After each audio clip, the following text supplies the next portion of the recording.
It seemed like we were always preparing for something, whether it was performing at the Children's Museum, whether it was preparing for a Cinco de Mayo celebration, whether it was preparing for the holiday party. We were always doing something, so it was great. It was just fun, always preparing for something. Well, I think first I had to start with the impact on my life, because if it wasn't the impact presented on my life, I would not have propelled my children and shown my children, I guess, work ethics, I don't know, perseverance, diligence. I think the impact first and foremost would have had to been shown on me, for me to show on my children, to pass on to my children.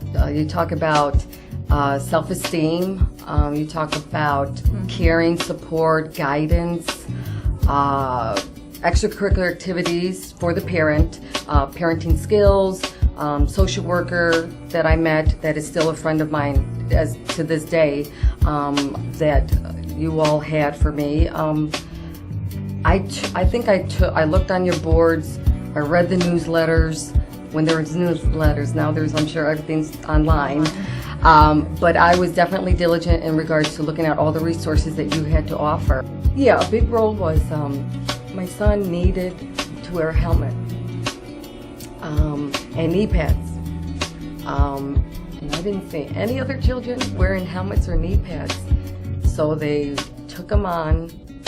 One particular staff member, Angela Caballero, was incredibly supportive. I mean, she didn't have a CNA, no kind of nursing or medical degree, but she definitely helped him with me coaching her on of what he needed, why he needed it.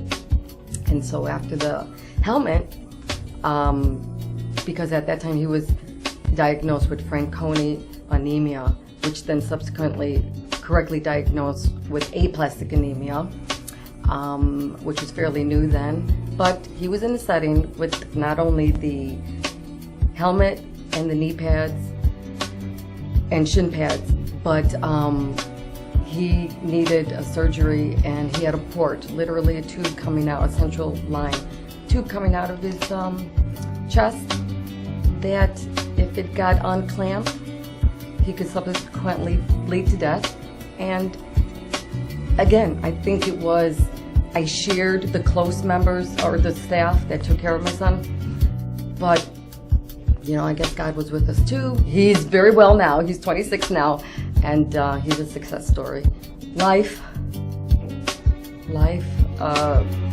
if it was not for them and the close relationships and friendships that I have still to this day, in guidance and support and nurturing and in resources, I don't know where I'd be.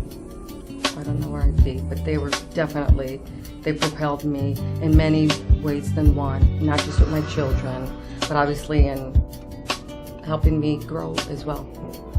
It was our life. It was our second family, Carole Robertson Center. It was our family when our own family would not support and guide this single mom with her two children.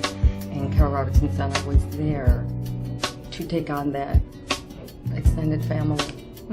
You can definitely trust the staff, the environment, their legacy, to have your children be there, however young. What Carole Robertson Center means is that it's not a handout, it's a hand up, and it's definitely there to help you and your family succeed, whatever those goals are. They're here for you, and the staff will not give up on you, even if you're trying to give up.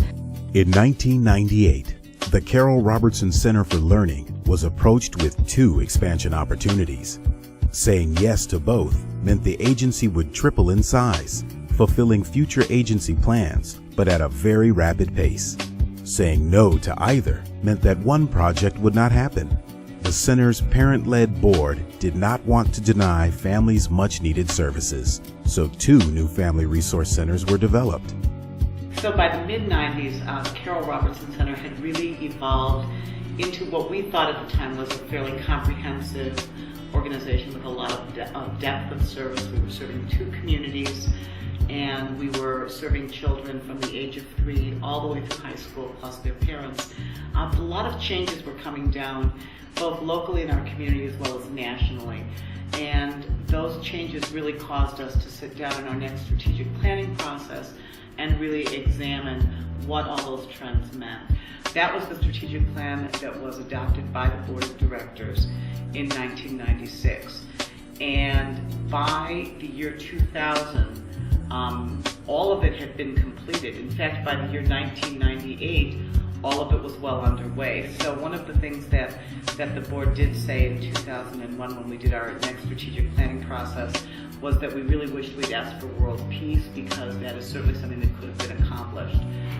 Within literally days of the adoption of that strategic plan, we were approached with an unprecedented opportunity.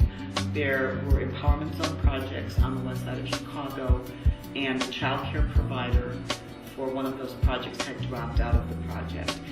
When you looked at that invitation, what you really saw there was actually our entire strategic plan in a microcosm.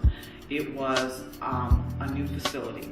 It was further west in the area to which many of our families were moving as they were being displaced by the medical center.